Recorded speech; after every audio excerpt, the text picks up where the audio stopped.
C'est Sambaraj. Ce simple mot a transformé un pauvre bûcheron en l'homme le plus riche de Perse. Mais saviez-vous que ce trésor a failli coûter la vie à toute sa famille Grain?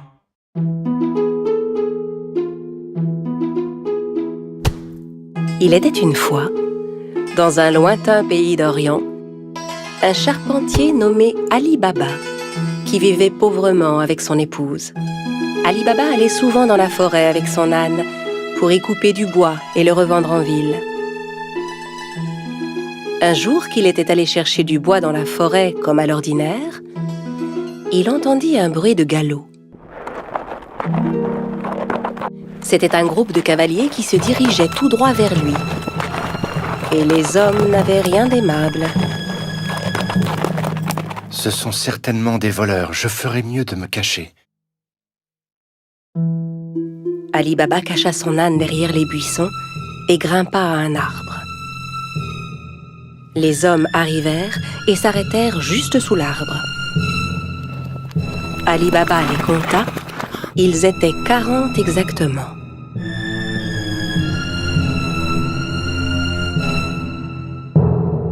Les hommes déchargèrent les lourds sacs que portaient leurs chevaux. Et Ali Baba comprit alors que ces hommes étaient bien des voleurs. Le chef de la bande se dirigea vers un énorme rocher devant lequel il se mit à crier.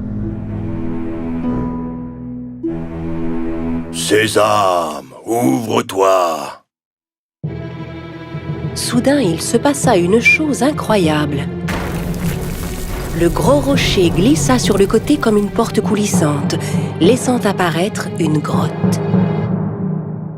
Les voleurs entrèrent un par un en portant leurs gros sacs. Quand le dernier fut entré, la porte se referma automatiquement. Ali Baba était médusé par ce qu'il voyait. Au bout de quelques instants, le rocher s'ouvrit à nouveau et les voleurs ressortirent de la grotte. Quand le dernier fut dehors, le chef se tourna vers la porte et ordonna « Sésame, ferme-toi !» Le gros rocher se referma aussitôt et les cavaliers se remirent en selle et s'éloignèrent. Ali Baba descendit de son arbre et s'approcha à son tour du rocher. Il lança les mots qu'il avait entendus. Sésame, ouvre-toi! La porte s'ouvrit dans un grand bruit. Ali Baba entra d'un pas hésitant. Il fut ébloui de ce qu'il vit. La grotte était remplie d'or, d'argent, d'étoffes rares, de diamants et de pierres précieuses. Il regarda autour de lui, ramassa 3 sacs et sortit de la grotte. Puis il se retourna vers le rocher et lui adressa les mêmes mots que le chef des voleurs. Sésame, ferme-toi! Il chargea les sacs sur le dos de son âne et rentra chez lui. Arrivé à la maison, il montra les sacs à sa femme. Elle n'en croyait pas ses yeux et pensa qu'Ali Baba avait volé les sacs. « Où as-tu trouvé tout cet or ?» Ali Baba lui raconta alors tout ce qui s'était passé. Elle était si heureuse. Ils se mirent ensemble à vider les sacs. « Aide-moi à compter ça. Je veux savoir combien d'or nous avons. » Non, creusons plutôt un trou pour y enterrer cet or.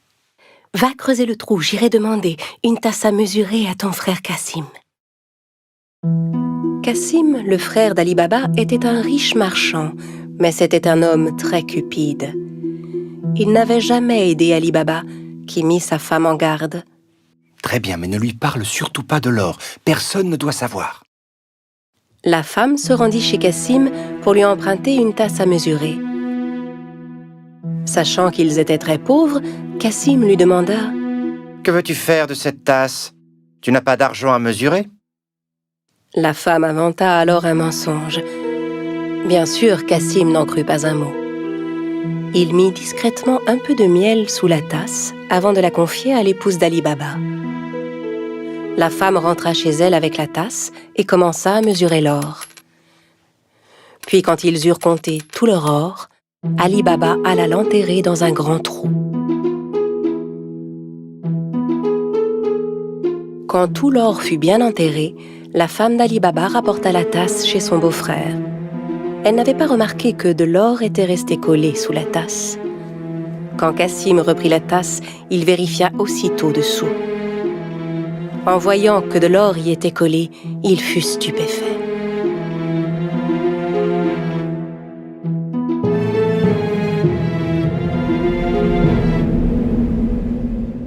Je me demande où Ali Baba a pu trouver cet or. Cassim ne put pas dormir de la nuit. Le lendemain matin, il se leva et se rendit directement chez son frère Ali Baba pour lui montrer l'or collé sous la tasse. Ali Baba, d'où vient cet or? Je croyais que tu étais pauvre. Où l'as-tu trouvé? Ali Baba lui raconta tout et le pria de n'en parler à personne d'autre. Si tu ne me dis pas où se trouve cette grotte, je dirai au voleur ce que tu as fait. Mais, Cassim... Ali Baba savait que Cassim ferait ce qu'il disait. N'ayant pas d'autre choix, il conduisit son frère à la grotte. La grotte est juste derrière ce rocher. Maintenant, allons-nous-en d'ici. Les voleurs ne vont pas tarder à revenir. Ali Baba et Cassim rentrèrent chez eux, mais Cassim ne cessait de penser à la grotte. Il prit 2 chevaux avec lui et retourna à la grotte aussitôt.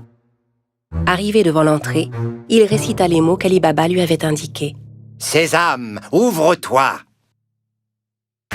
Le gros rocher se mit à bouger et la grotte s'ouvrit. Cassim n'en croyait pas ses yeux. Il était fasciné par le spectacle qui s'offrait à lui, hypnotisé par tout l'or qui brillait. Le plus vite possible, il commença à remplir les sacs qu'il avait apportés avec tout l'or qu'il pouvait. Quand tous ces sacs furent pleins, il retourna vers la sortie. Mais la porte s'était refermée. Et malheureusement, il avait oublié les mots qu'il fallait dire.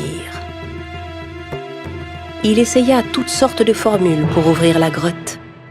« Porte, ouvre-toi Rocher, ouvre-toi Grotte, ouvre-toi » Mais quels que soient les mots, la porte restait fermée. Cassim commença à paniquer. Il chercha une autre porte, mais n'en trouva aucune. Au bout d'un moment, les voleurs revinrent à leur grotte. Quand ils virent les chevaux de Cassim, ils se méfièrent et sortirent leurs épées. « Sésame, ouvre-toi »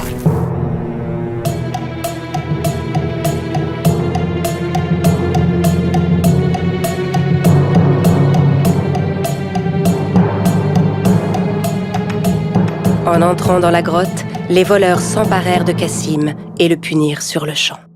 « Alors c'est donc lui le voleur qui nous a volé notre or » À la nuit tombée, ne voyant pas revenir Cassim, sa femme commença à s'inquiéter. Elle courut chez Ali Baba pour lui demander son aide. Ali Baba aussi était inquiet pour son frère. Il retourna à la grotte et vit les 2 chevaux qui attendaient devant la porte. Il comprit alors que son frère était à l'intérieur et qu'il s'était fait tuer par les voleurs. Il retourna voir sa belle-sœur et lui raconta tout. Ensemble, ils décidèrent de n'en parler à personne.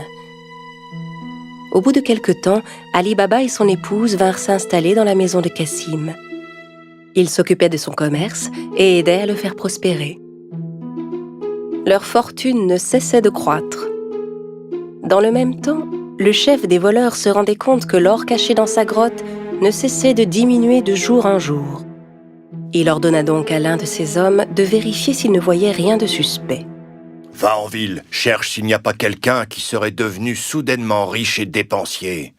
Depuis quelque temps... » En se promenant dans les rues du marché, l'homme vit Ali Baba qui payait ses achats avec de l'or.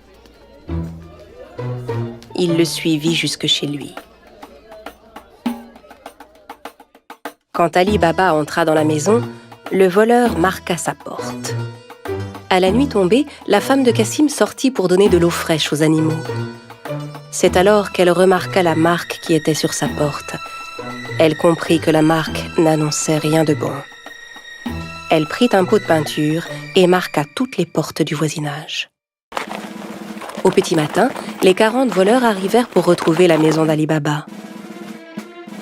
Incapables de distinguer la maison parmi toutes celles qui portaient des marques, ils furent contraints de repartir. Mais le chef était bien décidé à retrouver Ali Baba. Il se déguisa et alla rôder du côté du marché. Il finit par retrouver Ali Baba et le suivit jusque chez lui.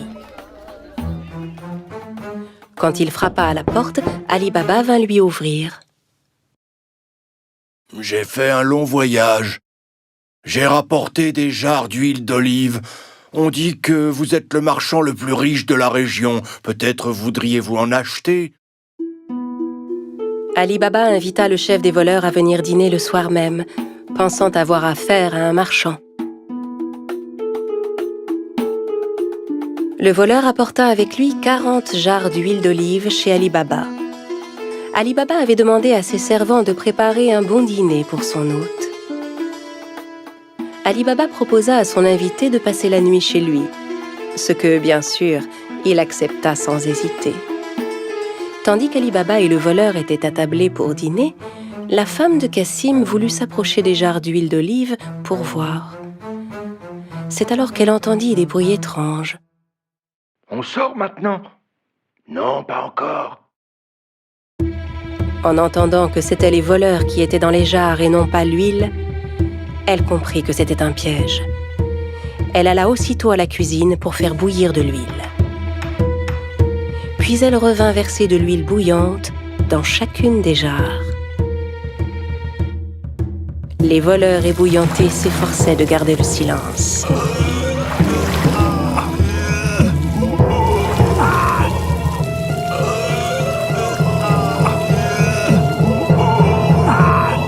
À minuit, quand tout le monde était endormi, le chef des voleurs alla vers les jarres. « Vous pouvez sortir maintenant. » N'ayant aucune réponse, il appela à nouveau. « Les gars, vous dormez ?» N'entendant à nouveau aucune réaction, il décida d'ouvrir les jarres et fut terrifié de ce qu'il vit. Terrorisé à l'idée de se faire attraper à son tour, il s'enfuit et ne revint jamais. Le lendemain matin, la femme de Cassim raconta à Ali Baba ce qui s'était passé. Cette fois, il savait qu'il n'aurait plus jamais à s'inquiéter des voleurs. À partir de ce jour, Ali Baba et sa famille menèrent une vie riche et heureuse.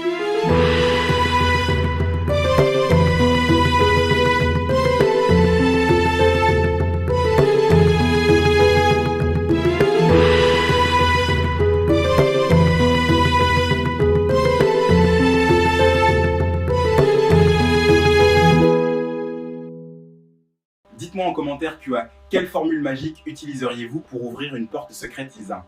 Active la cloche de notification pour les prochaines histoires.